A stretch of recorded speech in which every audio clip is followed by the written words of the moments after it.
E aí, alunos, vocês estão gostando do curso até agora? A gente já tá na metade, né? E vocês estão prontos para a aula 3? Então, o professor Emerson ele vem falar agora sobre cultura popular e patrimônio. O que são esses conceitos? O que é pertencimento das escolas de samba nas suas comunidades? O que é uma criação de identidade das escolas de samba com as suas comunidades? E como as escolas de samba e o carnaval estão inseridos nisso tudo aí? A gente espera que vocês gostem. Até daqui a pouco. Nessa terceira atividade, nós vamos tentar entender a lógica do carnaval dentro da sua identidade. Como a gente viu nas aulas anteriores, a gente percebeu que o carnaval na cidade do Rio de Janeiro ele está acontecendo em diversas transformações e mudanças que acontecem no tempo, nesse período ali do século XX, no seu início, na década de 30, com a consolidação das escolas de samba dentro de uma oficialidade, nos anos 20, quando elas vão se desenvolver enquanto estrutura e musicalidade, mas nos anos 40, anos 50 e nos anos 60, quando elas vão ter de fato a sua grande explosão para fora da cidade. Dentro dessa espacialidade, a gente vai ter a região central do Rio de Janeiro, a região de Morro e também a região de subúrbio e algumas cidades adjacentes ao Rio de Janeiro. Então, o que é interessante, e a gente vai tentar entender aqui agora, é exatamente a ideia de cultura enquanto cultura popular e de patrimônio. Cultura popular, ela se diferencia da cultura erudita porque ela é uma cultura do povo. Então, é o povo que a constrói, que a modifica, que cria suas zonas de memória, que cria suas tradições e o seu desenvolvimento. Por ser uma cultura popular, portanto, ela não é exatamente um cânone, ou seja, ela não é algo que não muda, pelo contrário, ela está sempre em mudança e também ela está sempre em adaptação com a sua realidade. A cultura popular, portanto, é uma conjuntura, um grande conjunto de saberes e de tradições que estão se desenvolvendo. Então, por exemplo, é isso que faz que o carnaval de escola de samba exista até hoje, porque ele não é exatamente algo folclorizado, ou seja, não um folclore, ele não está ali sempre imutável, ou seja, está sempre em mudança. O que nos leva exatamente à ideia de patrimônio. Patrimônio é quando a gente reconhece que existem zonas dentro de uma cidade, de um estado, de um país, ou até mesmo no mundo, com uma importância, no caso, de acúmulo, de transmissão de saberes, de organização e de percepção de identidade. Então, patrimônio ele pode ser material, como, por exemplo, um prédio, como uma igreja, ou ele pode ser imaterial, como a música e, no caso, uma festa popular, que é o carnaval de escola de samba. Quando a gente entende que o carnaval ele é um patrimônio dentro da cultura popular, nós estamos percebendo que essas escolas, que a festa em si, possui uma importância de identidade e de identificação quanto carioca, quanto uma região dentro da cidade. E algumas partes da cidade são exatamente patrimônio, como, por exemplo, o samba enredo, como o próprio sambódromo e até mesmo escolas de samba, como a Portela ou o Império Serrano. Mas como que a gente identifica que essas escolas de samba não são exatamente iguais? Então existe, portanto, uma cultura escolar do samba. E o que a gente pode identificar e que vai criando as diferenças dentro das escolas de samba? Uma delas é exatamente o bairro. Uma escola que está localizada na Mangueira vai ser diferente de uma escola que está localizada em Padre Miguel. São escolas de samba, todas elas têm baianas, velha guarda, todas elas têm instrumentos que tocam ali na bateria que são semelhantes, mas cada uma tem dentro da sua zona de espaço uma comunidade. Comunidade essa que vai ter traços característicos de comportamento, de temáticas e de percepção, inclusive, da sociedade, do país, da cidade, enfim. O bairro, então, ele vai ser muito importante para as escolas de samba. Por exemplo, Mocidade Independente de Padre Miguel, ou até mesmo Mangueira, Beija-Flor de Nilópolis, ou seja, as escolas absorvem o bairro como um epicentro da sua identidade. E o grande centro que vai irradiar ou vai aproximar todos os torcedores de uma agremiação é exatamente a quadra de ensaios.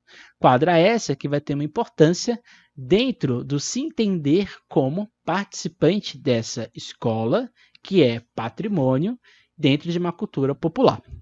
Outro aspecto dentro dessa estrutura que diferencia as escolas de samba são exatamente os seus símbolos. Por exemplo, a cor azul e branca dentro da Portela vai ser totalmente diferente do azul e branco dentro da Caprichosas de Pilares. Assim como o vermelho e branco do Estácio de Sá vai ter uma diferença muito grande do vermelho e branco dentro da Porto da Pedra ou do Salgueiro. E o que faz as cores ganharem outras tonalidades ou outros sentidos, outras percepções, vai ser exatamente os símbolos, ou até mesmo os mascotes, como o nosso querido e saudoso Castorzinho. Os mascotes, ou no caso, os símbolos, eles vão ser exatamente esse emblema dessas identidades. No caso, um surdo dentro da Estação Primeira de Mangueira, a águia dentro da Portela, a coroa dentro do Império Serrano, no caso, os instrumentos dentro do Salgueiro, e assim sucessivamente.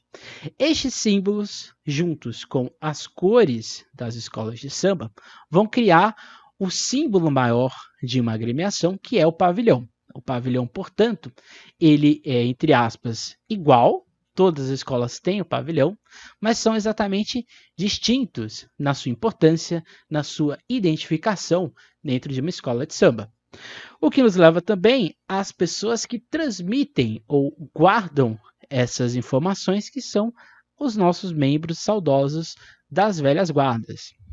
Então, cada pessoa que está dentro de uma velha guarda são pessoas que acumulam conhecimento, que transmitem esses saberes, repassam e estão sempre em reformulação do entender as mudanças que ocorrem dentro de uma escola de samba e do carnaval.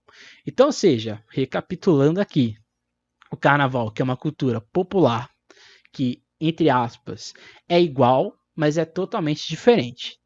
Esse carnaval, dentro dessa cultura popular, ele é um patrimônio, que pode ser da cidade, do estado, do país ou do mundo. Esse patrimônio e essa cultura, ela tem aspectos que a distinguem entre si, como, por exemplo, bairro, a zona espacial, as quadras, as cores, os símbolos e a identidade que se constrói nisso dentro do pavilhão, e a velha guarda, as pessoas que transmitem esses saberes e colocam dentro da sua história a própria história da escola de samba. Mas existe também outras zonas de patrimônio ou outros espaços patrimonializados que constroem ou constituem essa ideia de carnaval de escola de samba no Rio de Janeiro, que são exatamente os lugares de apresentação. O primeiro, e talvez o mais saudoso dos sambistas, é exatamente a Praça 11. A Praça 11, ela estava ali onde hoje, ali próximo ali do Sambódromo, ou ela não existe mais, mas era o início do carnaval de escola de samba. As agremiações, elas não andavam somente em linha reta, elas faziam movimentos circulares e evoluíam sem grandes pretensões de espetáculo, de grandiosidade, como é hoje. Com o tempo, o carnaval ele vai se movendo dentro da cidade, mas sempre na zona central. Logo em seguida, o carnaval vai para Rio Branco, da Rio Branco vai para o grande espaço de importância e de radiação do carnaval como uma identidade do Rio de Janeiro, que é exatamente a Presidente Vargas. Na Presidente Vargas, a gente vai ver várias coisas. A gente vai ver a Revolução Salgueirense de Fernando Pamplona e Arlindo Rodrigues. A gente vai ver o início de Fernando Pinto. A gente vai ver exatamente a professora Rosa Magalhães. A gente vai ver Maria Augusta e entre outros vários carnavalescos, artistas como Mercedes Batista, Vilma Nascimento e entre outras várias personalidades do carnaval que vão fazer da Presidente Vargas mais do que uma avenida. Então, ou seja, o carnaval também tem esse papel, essa função de transformar uma rua ou uma avenida que, em tese, serve apenas para o dia a dia, o cotidiano, numa zona, num espaço de cultura e de transmissão de sabedoria ancestral das escolas de samba. E você sabia que o carnaval antes de ser sambódromo, ele era uma Marquês de Sapucaí.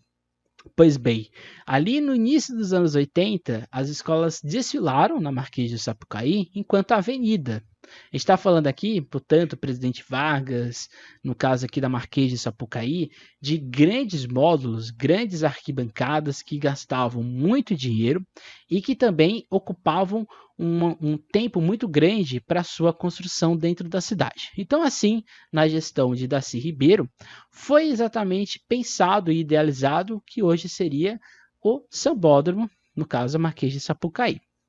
O Sambódromo, portanto, vai surgir ali em 1984 e ele vai ser exatamente o marco temporal para o grande processo e aceleração do espetáculo que as escolas de samba se tornaram e que ajudaram nessa transformação contínua que o carnaval de escola de samba vai passar ao longo do tempo. Então, ou seja, nessa atividade aqui de hoje, o nosso grande compromisso é entender que as escolas de samba são culturas populares, é um patrimônio.